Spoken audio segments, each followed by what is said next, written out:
As temperatures plummet far below freezing, the Russian Federation has intensified its systematic attacks targeting Ukraine's energy infrastructure. The strikes have killed and injured scores of civilians and deprived millions of Ukrainians of electricity, heating, and water for prolonged periods.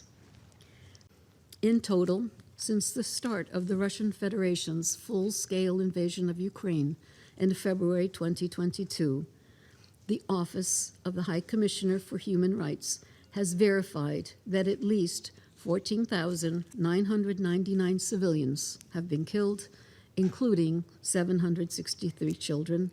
As the escalation of hostilities in Ukraine soon enters its fifth year, 10.8 million people in Ukraine urgently need humanitarian assistance.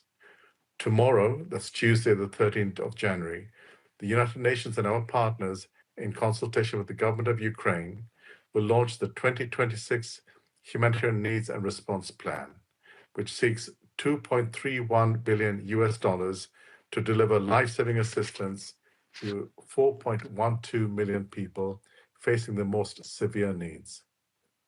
Just days ago, U.S. diplomats met with EU and Ukrainian counterparts to advance negotiations toward a lasting peace.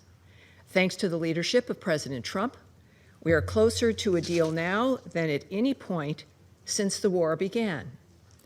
Despite this, Russia launched more attacks on Ukraine, including its launch of its nuclear-capable Orishnik ballistic missile, targeting an area of Ukraine close to the border with Poland and NATO.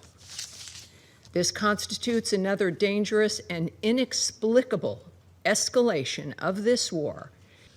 Тут вдруг Еврокомиссия заговорила о том, что на каком-то этапе ЕС придется вести диалог с Россией. Так и хочется спросить, а где вы были раньше? Мы никогда не закрывались от разговора. Только вы, опять же, высокомерно полагали, что до этого не дойдет, поскольку России будет нанесено стратегическое поражение. Пока киевский главарь не придет в чувство и не согласится на реалистичные условия переговоров, до тех пор мы будем решать проблемы военными методами. Его предупреждали еще в свое время. Условия для переговоров для него с каждым потерянным им днем будут становиться только хуже. И на каждую подлую атаку по мирным российским гражданам последует жесткий ответ. Ukraine remains fully committed to the peace process initiated by US President Donald Trump.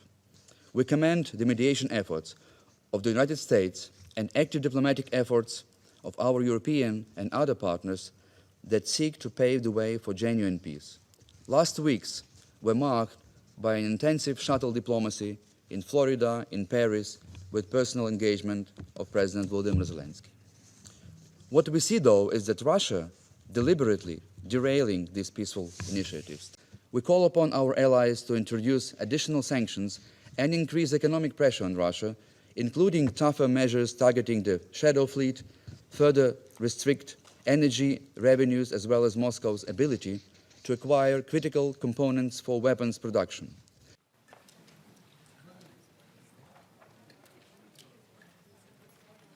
If you like this video, then like, share and subscribe to Mirror Now.